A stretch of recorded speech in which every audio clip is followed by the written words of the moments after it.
The National News Desk, locally covered, nationally connected. Challenging DOJ. Federal staffers resign in refusal to carry out Elon Musk's directives. The latest from the White House and the courts in the battle to rein in government spending. Then tragedy averted. Another close call at the airport as two planes nearly collide. What we're learning about the error that led to the terrifying encounter. And consumer habits are rapidly changing. The force at play outside of inflation that's impacting how Americans are spending their money. This is the National News Desk, America's News Now. I'm Amira David. We begin with a live look over the House floor as lawmakers right now finish debating their budget resolution, including President Trump's tax cuts. House Republicans can only lose 2 votes if all Democrats oppose the measure. So we're expecting that vote to begin very shortly. Stay with us as we track the very latest both on air and online. And tonight, as the Department of Government Efficiency continues to cut what it calls waste from the U.S. government, 21 civil service employees have resigned from the Elon Musk-run department, saying they refuse to follow through with directives they say dismantle critical public services. But the resignations come in the wake of controversial job cuts to agencies like USAID, the IRS, and just after a demand from Musk through the Office of Personnel Management for federal workers to lay out the prior week's accomplishments or risk getting fired. That directive now being challenged in the courts, though the White House today seemingly standing by DOJ's request. All this administration is asking, President Trump is asking, is for federal workers who live off of the American taxpayers' dime to send 5 bullet points of what they have done in the previous week. That is all we are asking for. We advise federal workers, unless your agency has dictated you not to respond to this email.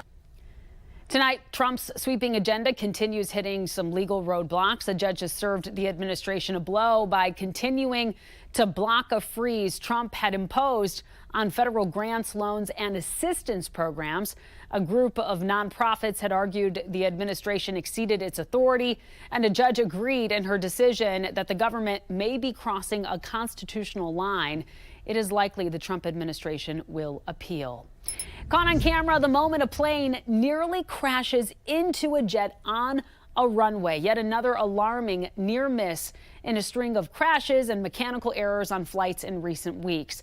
And take a closer look at the video. You can see the Southwest pilot just about to touch down at Chicago's Midway Airport this morning before abruptly pulling the plane back into the sky to avert what would have been a devastating collision on the runway with a private jet in its path. And we're learning tonight that private jet was not cleared to cross the runway at that time. Flight radar data says the planes were just 2,000 feet apart as an investigation gets underway to learn more about what led up to that failure.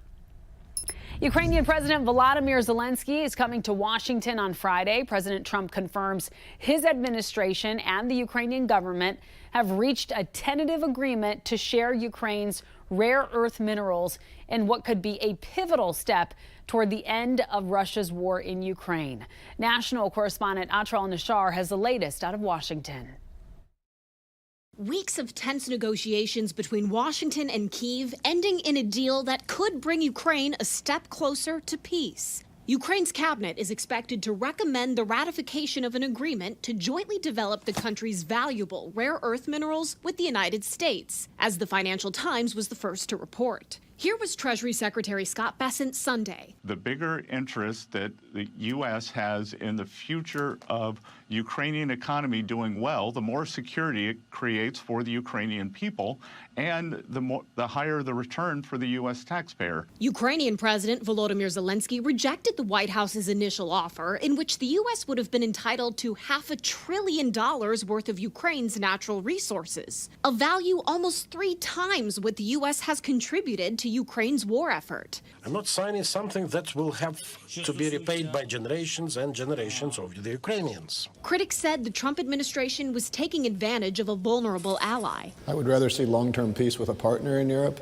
than a short-term extraction contract to make a few bucks. According to multiple outlets, Ukraine has secured more favorable terms. As for what Ukraine gets in return, Ukraine's Deputy Prime Minister and Justice Minister, who's been front and center in these negotiations, tells the Financial Times the minerals agreement is only part of the picture. We have heard multiple times from the U.S. administration that it's part of a bigger picture. The White House also preparing for a visit from UK Prime Minister Keir Starmer, who just announced the United Kingdom will increase its defense spending to 3% of GDP by 2034.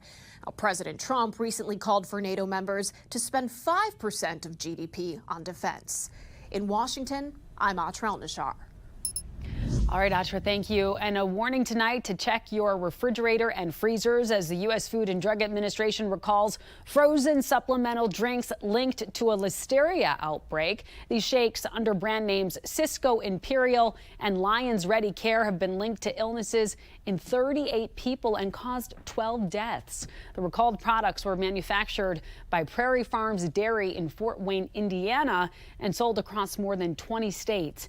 The FDA said an investigation is ongoing following positive listeria testing at the manufacturing site. Pregnant women, people over the age of 65, and those with weakened immune systems are most at risk. And cases of the measles, the once eliminated illness in the United States, have jumped once again in the state of Texas, growing to 124 cases, up from 99 just yesterday. The quickly rising number escalating anxiety over the spread of a potentially life-threatening illness. The majority of kids affected are under the age of 17 and are unvaccinated. It can cause very severe disease, particularly in unvaccinated people. It can infect children particularly and cause them to be sick enough to require hospitalization, even be in ICU.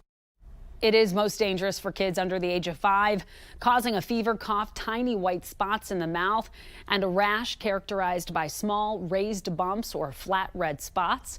The disease can easily develop into pneumonia, which of course can lead to death.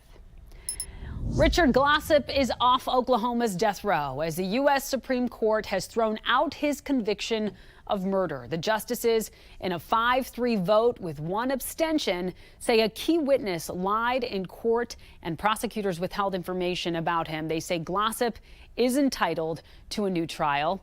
The 62-year-old was convicted in 1997 of arranging the murder of his boss at an Oklahoma City motel.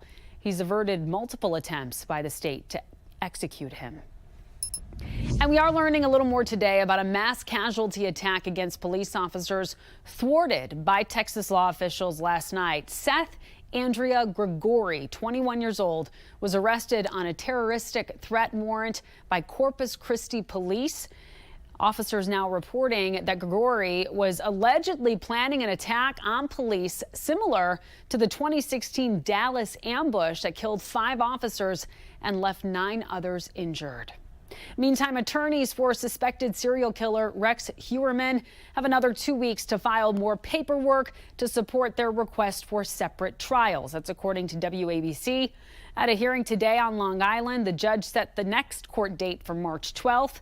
Defense attorneys are also still working to get DNA evidence from the prosecution they say they need. The two sides disagree on whether this evidence can be used in trial, and a decision on that front has not yet been made. Developing now, President Donald Trump says he wants to bring back the Keystone XL pipeline, a 1,200-mile project designed to transport oil from Canada to Nebraska. Its permit was first rejected in 2015 under President Obama, then revived under President Trump, and again revoked. The National News Desk's Christine Frizzau takes a look at its complicated past and its potential future. Construction of the Keystone XL pipeline abruptly ended when President Joe Biden took office 4 years ago. Keystone XL, we said no. Environmental activists warning of the consequences, especially following more than a dozen leaks from the Keystone pipeline system that resulted in major harm to the environment. Hey, Obama, We don't want no climate drama. But the project now is possibly coming back. President Trump calling on the company building the Keystone XL pipeline to come back to America and get it built now, promising easy approvals and an immediate start. One of the things we're going to be doing is drill, baby, drill. President Trump also promising lower energy prices. We asked the new energy secretary about how that might happen. President Trump promised that energy costs would go down. Have you been able, and I know you're very new in the job, but have you been able to work with any energy companies to try to see how this might happen? Yeah, the only way to get prices down is to grow supply and not just increase production of energy, but allow it to move to consumers more efficiently and more cheaply. For the Trump administration, that means more pipelines and more drilling. Full Measure Scott Thuman recently toured Chevron's newest oil and gas drilling platform called Anchor, helping to deliver more oil and gas straight from the newly named Gulf of America. We are increasing production 50% between last year and what we will see next year. But several studies on the Keystone pipeline, including one conducted during Trump's first term, found gasoline prices are driven by international rather than U.S. crude oil prices, and therefore would be essentially the same. President Trump has also repeatedly said he wants to increase the number of federal offshore leases.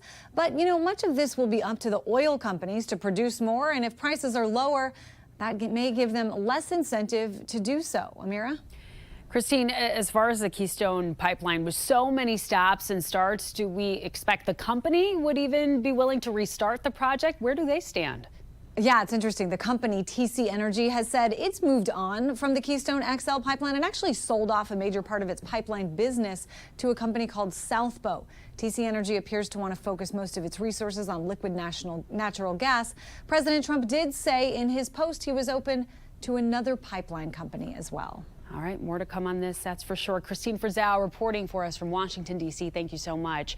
And coming up, the economic concerns that drove the biggest drop in consumer confidence in over 3 years. Then, what hundreds of students in Ohio are calling for from their university after its president eliminated DEI programs. And later, the impact that skyrocketing home insurance rates are having on housing markets across the country. Stay with us.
Americans are feeling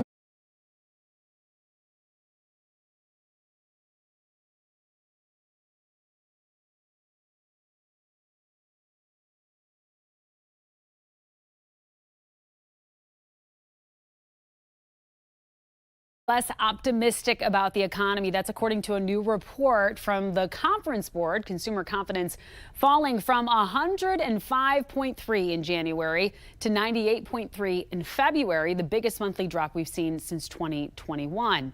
Now, that conference board is measuring people's perception of the economy now and in the next 6 months. The board said people were concerned about inflation, trade, and tariffs. Economic pressures continue to strain retailers like Joann Fabrics, which we just learned is closing all 800 of its stores. The fabric company has been around for over 80 years, but saw a major drop in sales in 2023. It then filed for bankruptcy twice in the last year. Joann's remaining assets were auctioned off, and all locations will have going out of business sales immediately. Apple is standing by its diversity, equity, and inclusion initiatives, even though a host of other big companies like Google have been rolling theirs back. Today, Apple said its shareholders rejected an anti-DEI proposal from a conservative think tank. Apple said its DEI program is essential to its culture that helped the tech company reach the highest market value in the world. And it comes as some shoppers are ditching stores over ideology. The National News Desk's Angela Brown explains. Bud Light sent me possibly the best gift ever. Remember the backlash and boycotts from conservatives when Bud Light partnered with transgender influencer Dylan Mulvaney? Bud Light and Anheuser-Busch. Former Anheuser-Busch president of operations, Anson Fredericks. Has Bud Light recovered? They haven't at all. I think that's one of the most interesting parts about this story is that they lost 30% of their customers. A sting other companies may start to feel. I am calling for a 40-day fast from Target. In today's America, where you shop may say more about your political beliefs. A new poll finding that nearly 4 out of 10 Americans recently stopped shopping at companies with differing political views. Jared Pension, Associate Professor of Economics, Cedarville University. And the reality is the larger the market audience you're attempting to reach, the more you run the risk of these types of boycotts. And who's more likely to do it right now? This chart published in Axios tells the story. 45% of Democrats changing their spending habits compared with 34% of Republicans. For any company, your consumer is king. Now, depending on who your consumer base is how far you can go. So if you've got a very progressive consumer base, for example, and you know that, well, then you can have progressive messaging. Same thing if you have a conservative consumer base and that's who you're targeting. The NAACP recently released a Black consumer advisory to tap into the nearly $2 trillion in Black spending power, urging Black buyers, they say, to make informed spending decisions about who is promoting progress. In Washington, D.C., I'm Angela Brown. Tonight, Pope Francis's condition remains critical but stable. This as the pontiff wraps up his 11th day in the hospital getting treated for bronchitis, which developed into pneumonia in both lungs. This morning, the Vatican, in an 8-word bulletin, said Francis had rested well through the night. But this is the longest hospital stay he has had as the Pope. And doctors say the prognosis, given his age and health history, is not entirely promising. At the Vatican, there was a prayer service this evening, and we are beginning to see an outpouring of prayer and well wishes from visitors to St. Peter's Square. Utah could be the first state to abolish fluoride from its water supply. A bill that passed out of the state legislature is on the governor's desk right now, but a spokesman for Governor Cox did not respond to a question about whether he'd sign it. HHS Secretary Robert Kennedy Jr. has likened water fluoridation to a series of possible health risks. Fluoride is seen as a way to stop tooth decay. Opponents to the bill say fluoridated water is often the only form of preventative dental care for some people. We have reporters all across the country in your neighborhoods covering the issues that matter most to you. We're taking the pulse of America, and we begin in Washington with accusations of discrimination against trans athletes. It is quite simply inaccurate to say biologically that there are only boys and there are only girls. It is the line that launched a firestorm of backlash from social media posts to lawmakers like Republican Representative Jim Walsh, accusing the state superintendent of weaponizing transgender student athletes in our state. This superintendent is playing politics with kids' lives. It's not right. Reichdahl's comments were in response to a slew of President Trump's executive orders, including one that prohibits schools from allowing trans athletes to compete in girls' sports. Walsh points to recent actions by the Washington Interscholastic Activities Association. It sets rules for student athletics. It's considering new proposals right now, including creating a separate athletic program for transgender athletes. University of Cincinnati students are rallying against the school's decision to eliminate diversity, equity, and inclusion programs in compliance with an executive order from President Trump. The university president announced the cuts were necessary to avoid the risk of losing federal funding. Students think the school should do more to protect DEI.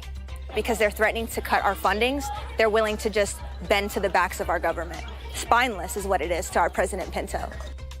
The Trump administration argues DEI programs violate civil rights laws. This family of Ukrainian refugees is figuring out what to do next.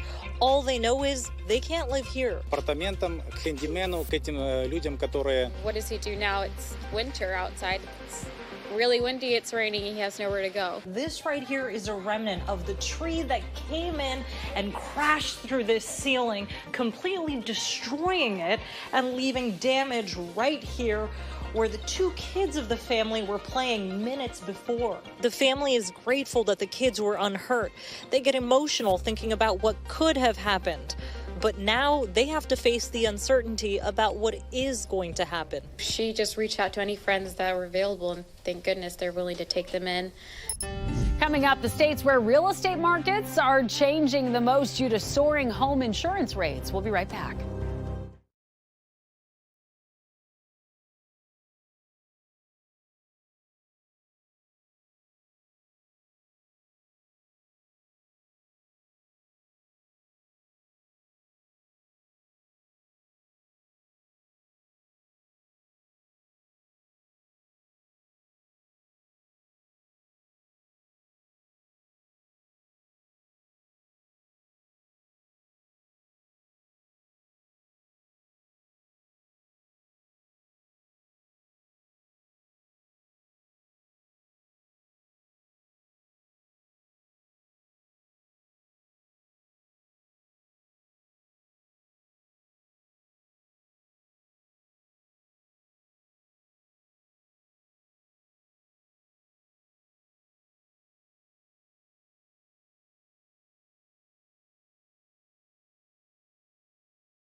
Homes in high-risk disaster areas are feeling the impact of more than just extreme weather events. Spotlight on America discovered unaffordable home insurance is beginning to have a huge ripple effect on some real estate markets.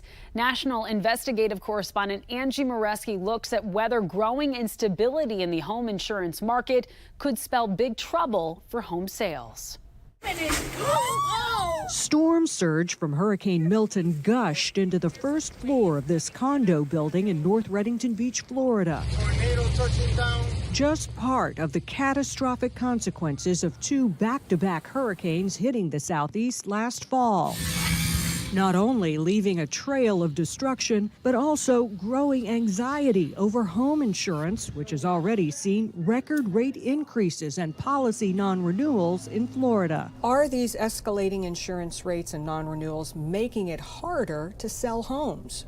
Unequivocally, yes. People are not able to qualify for the mortgage because of the skyrocketing insurance. Florida has seen a 54% increase in home insurance rates over the past 5 years. And a recent Budget Committee report on home insurance found Florida was the #1 state in the country for policy non-renewals. It is extremely dire. Rhode Island Senator Sheldon Whitehouse is raising concern that the unaffordability of home insurance could have a ripple effect that destabilizes the housing market nationwide. If the mortgages aren't there because the insurance isn't there, the property values crash. Whitehouse was chair of the Senate Budget Committee the past 2 years, which found high-risk states like Florida, California, North Carolina, and Louisiana are leading the way when it comes to skyrocketing home insurance and non-renewals. But he says they are far from alone. In 2024, 33 states saw double-digit rate increases from coast to coast, including many interior states,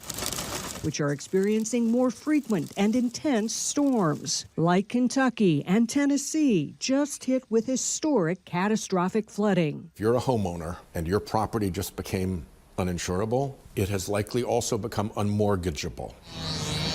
In Florida, Arcuri says it's already happening. Are you already seeing property values begin to decline because of this? Yes, you're starting to see it impact the value because it's all about the mortgage payment. So you're having to lower the price of the home to make up for this escalation in insurance. But despite escalating insurance costs, more people are living in high-risk areas like Texas, Florida, Virginia, and the Carolinas, according to Insurance Information Institute Communications Director Mark Friedlander. People want to live near the coast. They want to be walking distance or short driving distance to the beach. Sounds lovely. It's not. It is extreme risk. As a homeowner, you're going to need to own your risk. Arcuri doesn't disagree, but as Tampa Bay faces its highest inventory of homes for sale in 25 years, he worries the American dream of home ownership is slipping away. Is it going to be just the millionaires who can afford these properties? It's getting to be a rich man's game, and it is pricing a lot of people out of the market. For Spotlight on America, I'm Angie Moreski. Angie, thank you. And coming up, the chances that an asteroid will hit Earth and the type of collision that's now more likely than ever. Stay with us. We have more on the other side.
YR4 no longer poses a significant threat to strike the Earth in 2032. NASA says continued observation allowed it to calculate a more precise model. The collision chance is now 0.004, down from slightly over 3%. While the Earth seems safe, NASA does say there is a 1 in 60 chance it could strike the moon. But good news for Earth. And that does it for this edition of the National News Desk. Thank you so much for watching.